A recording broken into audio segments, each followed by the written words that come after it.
உலகெங்கிலும் நடக்கும் முக்கிய நிகழ்வுகளை குறுஞ்செய்தி வடிவத்தில் தெரிந்து கொள்ள ஆதன் செயலியை டவுன்லோட் செய்யுங்கள். ஆதன் செயலியை டவுன்லோட் செய்ய டிஸ்கிரிப்ஷனில் உள்ள லிங்கை கிளிக் செய்யவும்.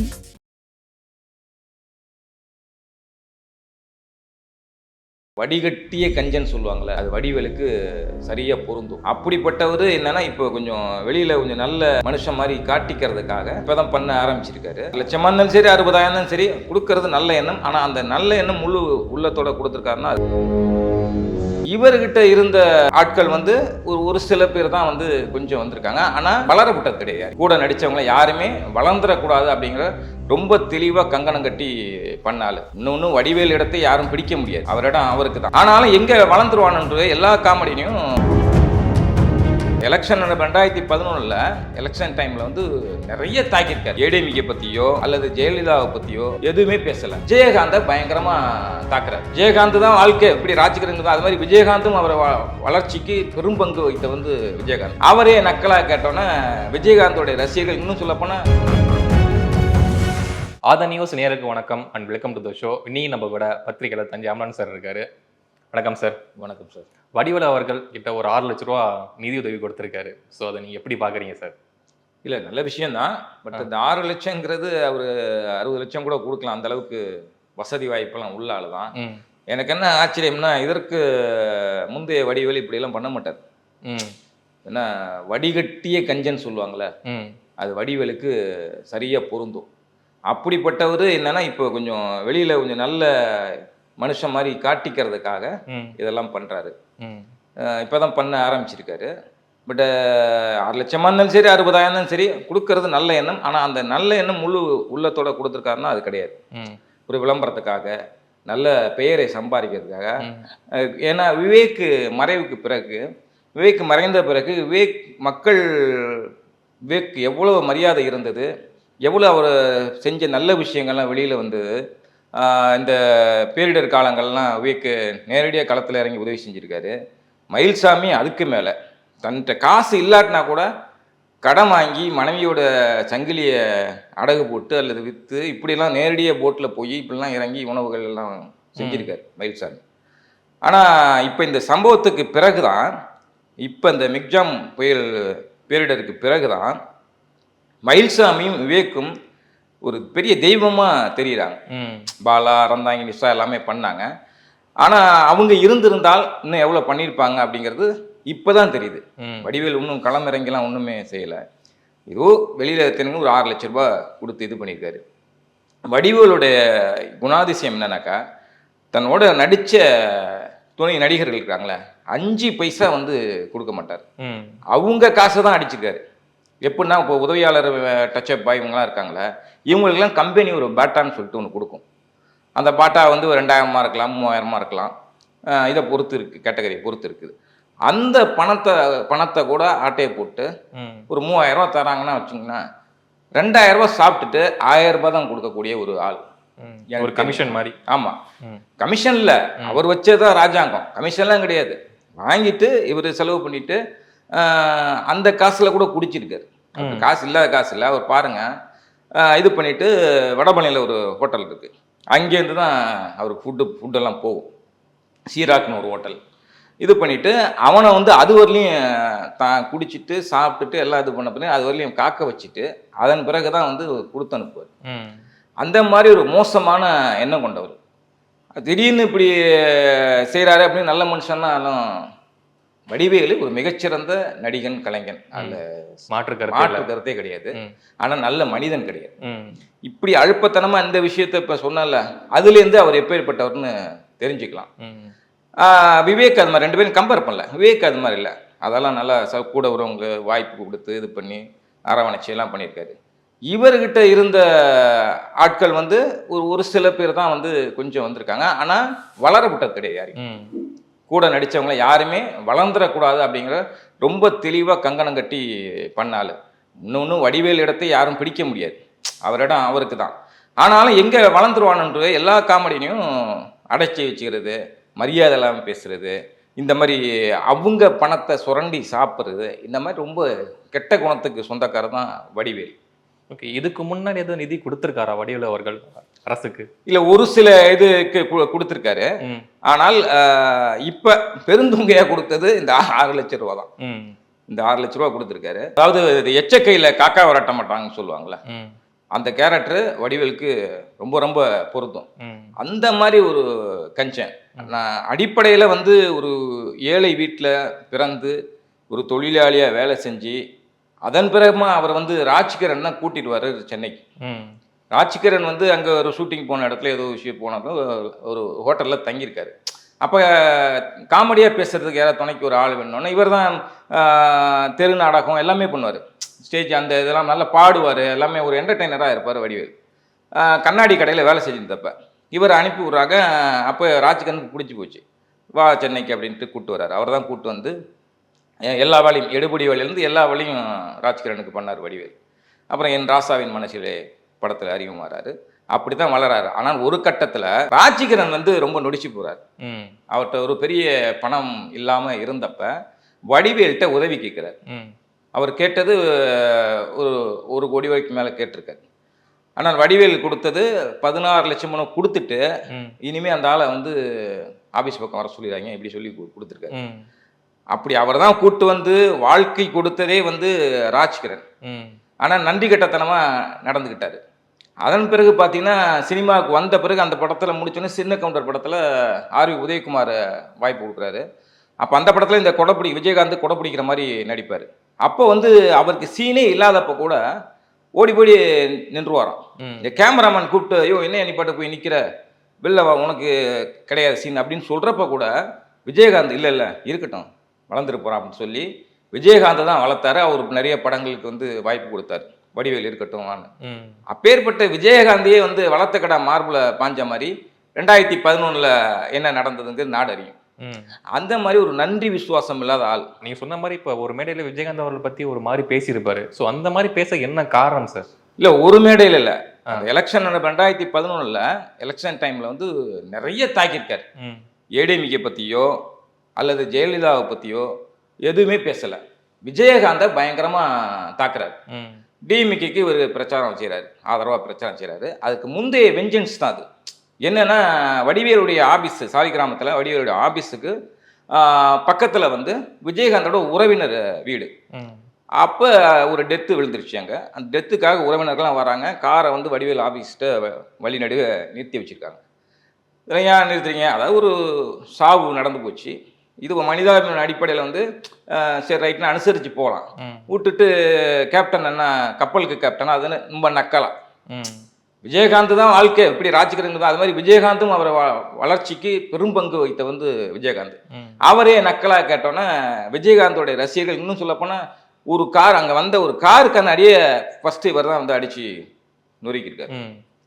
அது வந்து நான் தான் இல்லை அப்படின்னு சொல்லிட்டார். அதுக்கப்புறம் விஜயகாந்த் கேட்டிருக்காரு, இல்லை நான் இல்லைண்ணே அப்படின்னு சொல்லி மழுப்பியிருக்காரு. அதன் பிறகு விஜயகாந்தை ரொம்ப கேலி கிண்டலாக பேசவுன்னா விஜயகாந்தோடைய ஆதரவாளர்கள் ரசிகர்கள் எல்லாம் ஒன்று சேர்ந்துக்கிட்டு வடிவேலு ஆஃபீஸை தாக்குனது, வீட்டு மேலே கல் எறிஞ்சது, இதெல்லாம் நடந்தது. இந்த கடுப்பில் தான் அவர் பொண்ணுக்கெல்லாம் அடிபட்டுருச்சு. அப்போ மண்டையில் காயப்பட்டு மொட்டையெல்லாம் அடித்து ஏதோ நடந்திருக்கு. அந்த கடுப்பில் வந்து ரொம்ப இதாகி தான் எலெக்ஷன் டைமில் வந்து கடுமையாக தாக்குறாரு. அந்த பழைய வழியை வந்து மனசில் வச்சுக்கிட்டு கடுமையாக தாக்குறாரு. கடுமையாக அதுவும் அவன் இவன்லாம் உரிமையெல்லாம் பேசி அண்ணன் அண்ணன்னு ஒட்டிக்கிட்டு நின்றவர் உரிமையில் பேசி பயங்கரமாக தாக்கி இது பண்ணுறாரு. அப்படி தான் அவங்களுக்குள்ள மோதல் வந்துச்சு. அதுக்கப்புறம் ஒரு கட்டத்தில் இடையில இப்போ நீலிக்கண்ணீர்லாம் வடித்தார் வடிவேலு. அண்ணன் வந்து உடம்பு சரியாமல் இருக்காரு, இன்னும் எனக்கு நிறையா செஞ்சுருக்காரு, நான் வந்து மன்னிப்பு கேட்டுக்கிறேன் அப்படின்னு ரொம்ப நீலிக்கண்ணீர்லாம் வடிச்சிருக்காரு.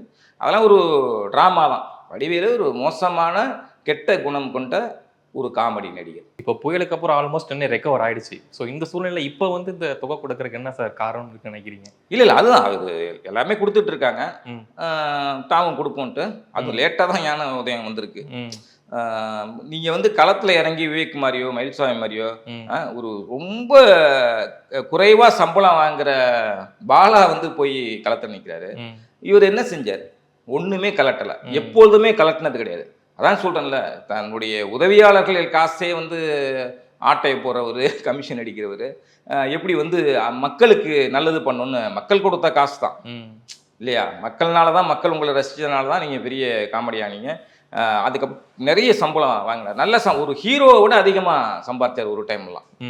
அப்படி இருந்தவர் இப்போ சும்மா ஒரு நல்ல மதிப்பை வாங்கணும் அப்படிங்கிறதுக்காண்டி, ரெண்டாவது அதான் விவேக் மறைவு. அப்போ தான் வந்து விவேக்குக்கு மக்கள் மத்தியில் எவ்வளோ பெரிய ஆதரவு இருக்கா, அப்படி அன்பு இருக்கா அப்படின்னு தெரிஞ்சுக்கிட்டு, நம்மளுக்கு வந்து அவ்வளோ இல்லையா. ஆனால் இன்றைக்கும் வந்து ஒரு கொரோனா டைம்லாம் காமெடி சீன்லாம் வடிவேல் காமெடியெல்லாம் போட்டு பார்த்தது உண்டு.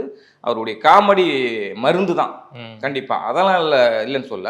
ஆனால் அவளுக்கு நல்ல பேர் இல்லை மக்கள் மத்தியில். ஒரு நல்ல காமெடின்னு இருக்கு தவிர நல்ல பேர் இல்லை. இப்போ அந்த நல்ல பேரையும் கொஞ்சம் சம்பாதிக்கணுமே ஒரு சீனை போடுறாரு, வேற ஒன்றும் இல்லை. ஓகே, இப்போ வடிவேலு அவர்களை பின்னாடி யாரும் இயக்குறாங்களா? அதுதான் அவருக்கு வந்து இந்த விவேக்கோட மரணமே ஒரு ஒரு பாடத்தை கற்பிச்சிருக்கு. கொஞ்சம் நல்ல பேர் சம்பாதிக்கணும், பணம் புகழ் சம்பாதிச்சது நல்ல பேரும் இருக்கணும் அப்படிங்கிறதுக்காக அவரா இது பண்ணிக்கிட்டான் தவிர, பின்னாடி நீங்க சொல்ற மாதிரி கட்சியோ வேற எந்த இதுவோ கிடையாது. அவரு நல்ல பேர் எடுக்கணும் அப்படிங்கிறதுக்காக ஒரு நாடகம் போறாரு, அவ்வளவுதான். ஓகே, வடிவேலு மற்றும் விவேக் இவங்க நட்பு எந்த அளவுக்கு இருந்தது சார்? இல்ல ரெண்டு பேருமே வந்து வேற வேற வியாபார தளத்துல இருந்தா கூட, வேற வேற ரசிகர் பட்டாளம் கொண்டு வந்தா கூட ரெண்டு பேரும் பேசிக்குவாங்க. ஒரு ஃப்ரெண்டு ஜாலியா பேசிக்குவாங்களா, அந்த மாதிரி பேசிக்குவாங்க. ஆனா நான் இங்க எங்க முரண்படுறேன்னா, ரெண்டு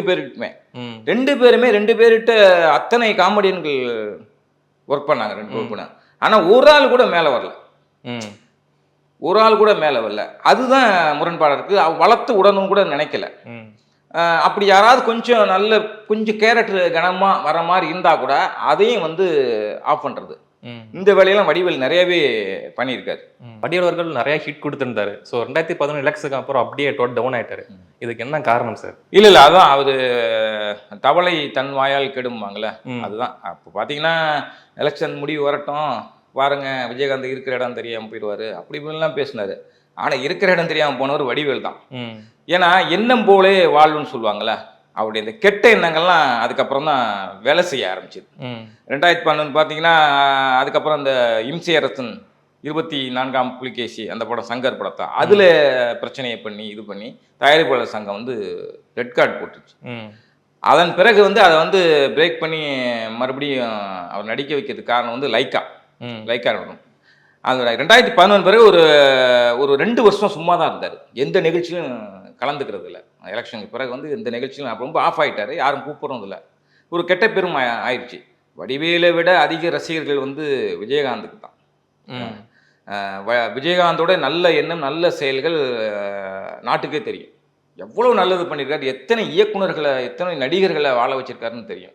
ஆனால் வடிவேலு அது ஒரு சதவீதம் கூட அதை செஞ்சது கிடையாது. அப்பேற்பட்டது விஜயகாந்த பகைச்சிக்கிட்டா என்ன நடக்கும்? அவருடைய கெட்ட எண்ணங்கள் இப்போ வேலை செய்ய ஆரம்பிச்சிச்சு. 2 வருஷம் சும்மா இருந்தார். பிறகு வந்து தெனாலி படத்தில் திரும்ப வர்றார். தெனாலி எலி இப்படி வரிசையாக இது பண்ணுறாரு.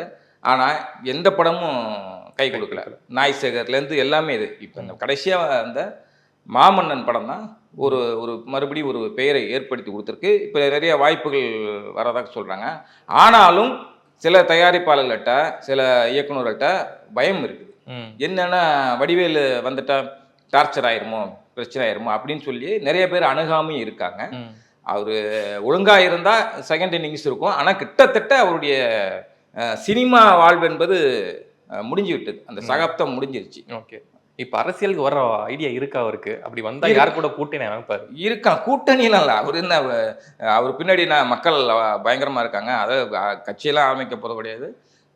மறுபடியும் திமுக பக்கம் தான் அது ஆதரவா பேசிக்கிட்டு இது பண்ணிட்டு அவங்க கொடுக்குற சம்பளத்தை வாங்கிட்டு இப்படிதான் இது பண்ணுவார் தவிர கண்டிப்பா வந்து அவருக்கு கட்சியெல்லாம் ஆரம்பிக்கிறவங்களுக்கு தெம்பும் இல்லை, அது பண்ண மாட்டாரு. கஞ்சன்னு சொல்லிட்டு அதுக்கப்புறம் எப்படி கட்சி ஆரம்பிப்பாரு? ஓகே, இவர் திமுக ஆதரிக்க அது தனிப்பட்ட காரணம் இருக்கா சார்? இல்லை ஆரம்பத்திலே வந்து கலைஞர் மேலே ஒரு ஈர்ப்பு உள்ள ஆளு தான், ஆதரிக்கன்னு இல்லை. இப்போ என்னன்னாக்கா இந்த ஓய்வு பெற்ற நடிகர்கள்லாம் ஒரு கட்டத்தில் என்ன பண்ணுவாங்கன்னா அரசியல் கட்சியில் சேர்ந்துக்கிட்டு கூட்டத்துக்கு இவ்வளவுன்னு பேசுறதுக்கு இவ்வளவு அது சேர்ந்து அது போய் சேர்றப்ப ஒரு அமௌண்ட்டுன்னு கொடுப்பாங்க, ஒரு கூட்டத்தில் பேசுறதுக்கு இவ்வளோ அமௌண்ட்டு கொடுப்பாங்க. ஆடிய காலும் பாடிய வாயும் சும்மா இருக்கான்னு சொல்லுவாங்களே. அதனால் வடிவேலு இனிமேல் சும்மா இருக்க முடியாது வீட்டில், அதனால இந்த வேலைகள்லாம் செய்வார். கூட இருந்தவங்க யாருமே அவர் வளர்த்து விடவே இல்லை. ஸோ இந்த வளர்த்து விடாமல் இருக்க என்ன காரணம் சார்? ஏன் அவர் வளர்த்து விடாமல் விட்டார்? அதான் எண்ணம் தான். அடிப்படையில் ஒரு கஷ்டப்பட்டு குடும்பத்திலேருந்து வந்து லோல் பட்டு சீர்பட்டு அல்லல் பட்டு இப்படி வந்தவருக்கே மனசு இல்லை. இன்னும் நல்ல வசதியான குடும்பத்தில் வந்திருந்தா சுத்தம். அதனால அவர் எண்ணம் சரி, அடிப்படையில் கஷ்டப்பட்டு வந்த இடத்துல இருந்தா கூட அடுத்தவங்களுக்கு செய்யணும், உதவி செய்யணும், வளர்த்து விடணும், நம்மளும் இப்படி தானே வந்தோம், நம்மள 2 பேரும் வளர்த்து விட்டாங்களே அப்படிங்கிற ஆனானப்பட்ட ராஜ்கிரனே இது பண்ணிட்டாரு, விஜயகாந்த் எதிர்த்துட்டாரு. அப்புறம் கூட இருக்கவங்களாம் என்ன புடிங்க இருந்தாங்க, என்ன செஞ்சிட போறாரு? ஓகே, இப்போ வடிவேலரை பற்றி நிறைய பேர் விமர்சனம் பண்ணாலுமே ஒரு சில பேர் நல்ல விதமாக சொல்கிறாங்க. ஸோ மக்களுக்கு எது உண்மைன்னு தெரியல. ஸோ எதுதான் உண்மைங்கிற ஒரு கிளாரிஃபியான ஒரு டீட்டெயில் சொல்ல முடியுமா? இல்லை, அந்த நல்ல விதம் என்பதே வந்து இதுதான், காமெடி தான். அவருடைய பாடி லாங்குவேஜ் காமெடி, அதான் நல்ல கலைஞன், நல்ல மனிதன் இல்லை. அந்த நல்ல கலைஞனை வந்து மக்கள் கொண்டாடுறாங்க. ஆனால் அவருடைய மனசு இன்னொரு முகம் இருக்குல்ல, அதுவும் தெரியும் மக்களுக்கு. அதுவும் அந்த போண்டாமணிங்கிற ஒரு கேரக்டர், ஒரு நடிகர், அவரெல்லாம் அடிச்சே இருக்காரு. பெஞ்சமின் ஒரு நடிகர், அவரை அடிச்சிருக்காரு. தனியாக கூட்டு போய் அடிக்கிறது, ஏதாவது ஒரு சீனில் ஏதாவது எக்ஸ்ட்ரா டைலாக் பேசிட்டாலோ இல்லை இவருக்கு எதிர் மாதிரி ஏதாவது நடந்துக்கிட்டாலோ அதெல்லாம் அந்த வேலையெல்லாம் வடிவேல் செஞ்சுருக்காரு. ஒரு கட்டத்தில் பஞ்சாயத்து வரிசையாக வடிவேல் நிறைய பேரை பகைச்சிக்கிட்டு போண்டாமணி, இந்த பெஞ்சமின்ங்கிற நடிகர், இன்னொரு நம்பிராஜன் ஒரு நடிகர், இவங்கெல்லாம் வரிசையாக பகைச்சிக்கிட்டு அசிங்கப்பட்டார் ஒரு கட்டத்தில். இப்போ வடிவேலு சினிமா துறையில் யார் கூட ரொம்ப ஃபிட்டாக இருந்தார் சார்? அதான் யாருக்குமே யார் கூடயும் நெருக்கமாக இருந்தது கிடையாது. அவருடைய எண்ணம் என்ன, குடும்பத்தில் அவருக்கு நிறைய பெண் பிள்ளைகள், ஒரே ஒரு பையன்தான் சுப்பிரமணியம் ஒரு பையன். அந்த சுப்பிரமணி கூட அப்பா நான் நடிக்கணும், எனக்கு ஒரு படம் பண்ணு, தயாரிப்பு இது ப்ரொடக்ஷன் பண்ணு அப்படின்னு சொன்னப்போ கூட அவர் பண்ணலை. இதனாலே அந்த சுப்பிரமணியங்கிற பையன் என்ன பண்ணியிருக்கானாக்கா, வடிவேல் ஒரு நாள் தூங்கிட்டு இருந்தப்ப இதை வந்து கேள்விப்பட்டது. தூங்கிட்டு இருந்தப்ப கல் எடுத்து போட போயிட்டான் மண்டையில். ஐயோ கொலகாரப்பா அப்படின்னு சொல்லிட்டு அதை 10 நாள் வந்து வெளியில் ஹோட்டலில் தான் தங்கியிருக்காரு. அதன் பிறகு அவன் நச்சரிப்பு தாங்காமல் அதுக்கப்புறம் ஃபோட்டோ ஷூட்லாம் பண்ணி பையனை வந்து கதாநாயகனை ஆக்கிறதுக்கு கிட்டத்தட்ட வடிவேலுடைய ஃபேஸ் தான் இருக்கும், அந்த பழைய வடிவேலுடைய உருவம் இருக்கும். இது பண்ணி ஒரு படத்துக்கு பூஜையெல்லாம் போட்டார். ஃபோட்டோ ஷூட் நடந்தப்போ அந்த ஃபோட்டோ ஷூட்டையும் பார்த்தேன். பட் அந்த பையனுக்கு நடிப்பே வரல. வடிவேல் வந்து ஒரு தோற்றம் வேறு மாதிரி இருந்தால் கூட நடிப்பில் வந்து எந்த கேரக்டர், காமெடி மட்டும் இல்லை, குணச்சித்தம் எதுவுமே பிச்சு எடுத்துருவார். ஆனால் இந்த பையனுக்கு நடிப்பே வரல. அப்புறம் பூஜை போட்டு இது பண்ணார். அப்புறம் பையனுக்கும் அவருக்குமே சண்டை நடந்தது. சண்டை நடந்து அதுக்கப்புறம் சில பிரச்சனைனால அப்புறம் அதுக்கப்புறம் தான் கல்யாணம் பண்ணி வச்சார். கல்யாணம் பண்ண சரியாயிரும் அப்படின்ட்டு கல்யாணம் பண்ணி வச்சார். அதுவும் ஒரு ஏழை வீட்டு பொண்ணை வந்து மருமகள் ஆக்குறேன்னு சொல்லிட்டு அதுலேயும் வந்து பீட்டிக்கிட்டார், பந்தா பண்ணிக்கிட்டாரு. அது கிடையாது, பையனோடைய கேரக்டர் வந்து தெரிஞ்சு நிறைய பேர் பொண்ணு கொடுக்க மாட்டேன்ட்டாங்க. ஸோ அதனால தான் யார் ஏமாளி யார் ஈழ்ச்சவன் தெரிஞ்சு ஒரு ஏழை வீட்டு பொண்ணு எது சொன்னாலும் ஒத்து போகும். அப்படி தான் இது பண்ணதா. ஒரு இறக்க சுபாவத்திலேயோ ஒரு ஏழை வீட்டு பெண்ணுக்கு வந்து ஒரு பெரிய வாழ்க்கையை அமைச்சு கொடுக்கணும் அப்படிங்கிற எண்ணம்லாம் கிடையாது. சந்தர்ப்பம் வந்து பையன் யார் கட்டத்துக்கு ஆள் இல்லை, அப்படிதான் அந்த மருமகளை தேடினார். தவிர இன்னமும் கூட பையனுக்கும் அப்பாவுக்கும் தர்க்கம்லாம் இருக்குது. அது மாதிரி பாருங்க, அந்த எண்ணம் பாருங்க, என்ன சம்பாதிச்சாலும் இது பண்ணாலும் ஒரு குடும்பத்தில் நிம்மதி இருக்கா? இல்லை. அதுதான் எண்ணம் போலவே வாழ்வு. ஓகே சார், வடிவேல் அவர்கள் நடிகர்கள் கூட எந்த அளவுக்கு பழகுவார் சார்? இல்லை, நடிகைன்னு எடுத்துக்கிட்டா வடிவேல் வந்து அதான் கதாநாயகர்கள் நடிப்பார் பண்ணுவார். அவருக்கு வந்து கனவு வந்து என்னன்னாக்கா 80களின் கதாநாயகன் மேலே அவருக்கு ஒரு பெரிய ஒரு ஈர்ப்பு இருந்தது. அதனால் அவர் ஒரு பெரிய இடத்துக்கு வந்த பிறகு, பெரிய காமெடினா வந்த பிறகு வந்து அந்த நடிகைகள் சில பேர் யாரெல்லாம் கனவு கண்ணியாக அவர் நினைச்சிருந்தாரோ அந்த நடிகைகளோட ஒரு தொடர்பு இருந்ததாக சொல்லப்படுது. அது எந்த அளவுக்கு உண்மைன்னு தெரியல நம்மளுக்கு. பட் அதில் வந்து வீக்னஸான ஆள் தான் அவர். அதுவும் நிறைய சில பேருக்கு வந்து எதுவுமே உதவி செய்யாமல் அவர் வந்து காரியம் சாதிச்சுக்கிட்டதாகவும் சொல்கிறாங்க. அது எந்த அளவு உண்மைன்னு தெரியல. இது இல்லாமல் வேறு சர்ச்சை இல்லாத மாட்டியிருக்காரா? இல்லை, சர்ச்சை தான், பெரிய சர்ச்சைனா இதுதான். அது இந்த விஜயகாந்த் பிரச்சனை தான். சின்ன சின்ன நடிகர்களோட போட்டுக்கிட்ட மல்லு கட்டின இதுதான். ஏன்னா அவரோட உயரம் வேற, இவங்களுடைய இது வேற. ரொம்ப அசிங்கத்தனமாக அப்போ இது பண்ணி என்னென்னா ஒரு நடிகர் எனக்கு ஃபோன் பண்ணி சொல்ல, அப்போ டெய்லி பத்திரிகையில் இருந்தப்போ சொல்கிறாரு, ஆனால் இந்த மாதிரி வடிவேல் இன்னைக்கு ஷூட்டிங் ஸ்பாட்டில் நான் கொஞ்சம் டைலாக்கு ஒரு மாதிரி பேசவும் எனக்கு உயிர் நாடியெல்லாம் பிடிச்சி நசிக்கிட்டாருங்க. உயிர் நாடியை பிடிச்சி நசிக்கிட்டாரு. அப்படின்னு சொன்னார். அப்போ எந்த அளவுக்கு மூர்க்கத்தனமாக இருப்பார். அதான் வெளியில் பார்க்குற வடிவேல் வேற, உள்ளுக்குள்ள உள்ள வடிவேல் வேற. இது நகைச்சுவையா பண்ண விஷயமா இல்லை சீரியஸாக பண்ண விஷயமா சார்? நகைச்சுவைக்கான நகைச்சுவை யாரோ உயிர்நாடியை பிடிச்சி நசுக்குவாங்களா? உண்மையிலே இதை செஞ்சிருக்காரு. அவன் அழுதுகிட்டு அந்த நடிகர் வந்து எனக்கு ஃபோன் பண்ணார். அந்த மாதிரிலாம் பண்ணக்கூடிய ஒரு கெட்ட சுபாவம் உள்ள ஆளு தான் வடிவேல். இப்போ நான் வடிவேல் பேர் டேமேஜ் ஆகணும் அப்படிங்கிறது பேசலை. நான் நீங்கள் கேட்டதுக்காக இதெல்லாம் நினைவு வந்தது சொல்கிறேன். ஓகே, இப்போ சினிமா துறையை தவிர்த்து நிஜ வாழ்க்கையில இப்படிதான் இவர் அப்படின்னு ஒரு ஒன்லைன்ல சொன்னா எப்படி சொல்லுவீங்க சார்? அதுதான் ஒன்லைனா முதலே சொன்னேன். வடிவேலு மிகச்சிறந்த கலைஞன், நல்ல மனிதன் கிடையாது. நல்ல கலைஞன், நல்ல மனிதன் கிடையாது. நன்றி மறந்தவர். அதாவது ஒரு 3 பேர் மோசமானவங்க உலகத்தில். 1 துரோகிகள், 1 நன்றி மறந்தவர்கள், இன்னொன்று அடுத்தவன் சொத்துக்கு அல்லது அடுத்தவன் காசுக்கு இல்லை அடுத்தவன் காசை அபகரிக்கிற இல்லை அந்த கமிஷன் அடிக்கிறதுல எல்லாமே அந்த மாதிரியான ஆள் தான். 3 பேரும் மிக மோசமான குணம் கொண்டது. இந்த 3 குணங்களுமே அவர்கிட்ட இருக்கிறதுனால நன்றி கெட்டவர் அவர், நன்றி மறந்தவர், அடுத்தவன் காசுக்கு ஆசைப்படுறவர், சில இடங்களில் துரோகியாகவும் இருந்திருக்காரு. அதனால அதான் சொல்கிறேன், இதிலே புரிஞ்சுக்கலாம் வடிவேலோடைய குணாதிசயம். ஓகே சார், இறுதியாக ஒரு கேள்வி, இதுக்கப்புறம் படம் வர வாய்ப்பு இருக்கா? நிறைய படங்கள் பண்ணுவாரா? இல்லை, படங்கள் தான் நிறைய பேசுகிறாங்க. பயமும் இருக்கு எல்லாத்துலேயும். ஏன்னா நிறைய அவர் வந்து பீக்கில் இருந்தப்ப குறுக்கு சால் ஓட்டுறது தான் எல்லாத்தையும். ஒரு சீன் சொல்கிறாங்கன்னா அந்த சீனை மாற்றுறது. பட் அது எல்லாமே டெவலப்மெண்ட் இருக்கணும்னு வச்சுங்களேன். ஆனால் சில படங்கள் வந்து தோல்வியிலையும் முடிஞ்சிருக்கு. ஓவர் டார்ச்சர் ஒன்றும் இல்லை, இம்சையரசன் 23ஆம் புலிகேசி சக்க போட்டோன்னா அதே மாதிரி ஒரு படம் பண்ணணும் அப்படின்னு ஆசைப்பட்டு, அதாவது சொந்த காசில் இது சூனிய வச்சுக்கன்னு சொல்லுவாங்களா, அது மாதிரி இது சொந்த காசில் வேற ஒரு மாணிக்க நாராயணன் அவர் தயாரித்தார். இந்திரலோகத்தில் நான் அழகப்பன் அப்படிங்கிற ஒரு படம் பண்ணார். அதே மாதிரியான ஒரு ஹிஸ்டாரிக்கல் இதில் பேக்ட்ராப்பில் பண்ணணுன்ட்டு பண்ணார். ஆனால் படம் அட்டர் ஃப்ளாப். அந்த படத்தை வந்து இயக்குனது வந்து தம்பி ராமையா. அப்போ வந்து இன்னைக்கு நேஷ்னல் அவார்டு வாங்கி மிகப்பெரிய காமெடினா குணச்சித்திர நடிகனா தம்பி ராமையா பெரிய பெயரோடையும் புகழோடையும் சம்பாத்தியோடையும் இருக்கார். அன்றைய காலகட்டத்தில் தம்பி ராமையா வந்து ரொம்ப வறுமையில் இருந்தார். சாப்பாட்டுக்கே இல்லாமல் கூட இந்த சூழ்நிலை இருக்குது. அப்போ வடிவேலுக்கு அவர் வந்து காமெடியெல்லாம் எழுதி தருவார். வடிவேல் கூடவே இருப்பார், நிறைய ட்ராக்லாம் பண்ணி கொடுப்பாரு. அந்த தம்பி ராமையா தான் இந்த படத்தை இயக்குறார். அதுக்கு முன்னாடி மனு நீதினு ஒரு படம் பண்ணியிருக்காரு தம்பி ராமையா. இந்த படத்தை இயக்குறார். இதுக்குன்னா படம் அட்டர் ஃப்ளாப்பு. அது காரணம் என்னென்னா, தம்பி ராமையா நல்ல ஸ்கிரிப்ட் நாலேஜ் உள்ளவர் தான், காமெடி அவருக்கு நல்லாவே வரும். என்னன்னா குறுக்கீடு போட்டு அதில் பூந்து ஸ்கிரிப்ட் அது கொலாப்ஸ் பண்ணி காலி பண்ண தான் இது. அதேமாரி அதன் பிறகு வந்த தெனாலி படம், எலி படம் எல்லாத்துலேயும் அவரோட குறுக்கீடு இருந்ததுனால தான் படம் அட்டர் ஃப்ளாப் ஆனிச்சு. அதனால் இந்த பயம் வந்து தயாரிப்பாளர்கள் இயக்குநர்கள் மத்தியில் இருக்குது, டார்ச்சர் பண்ணுவார் அப்படின்னு. ரெண்டாவது, ஒவ்வொருத்தவங்களுக்கும் ஒரு காலகட்டம் தான். இப்போ வந்து வேறு மாதிரி போயிடுச்சு, அடுத்த ஜெனரேஷன் வந்துடுச்சு. இப்போ சந்தானமே பார்த்திங்கன்னா வேறு மாதிரி மாறிடுச்சு. அதனால் அது அவருடைய காலகட்டம் அப்படியே பிரேக் ஆயிடுச்சு. இப்போ இந்த குணாதிசயம் அது மாமன்னன் கேரக்டர் மாதிரி பண்ணலாம். ஆனால் காமெடிக்குன்னு வடிவேலை வச்சு ஒரு காமெடி ஃபிலிம் பண்ணணும் அல்லது ஒரு காமெடி ட்ராக் பண்ணணும் அப்படின்னு எந்த இயக்குனும் நினைக்க மாட்டாங்க.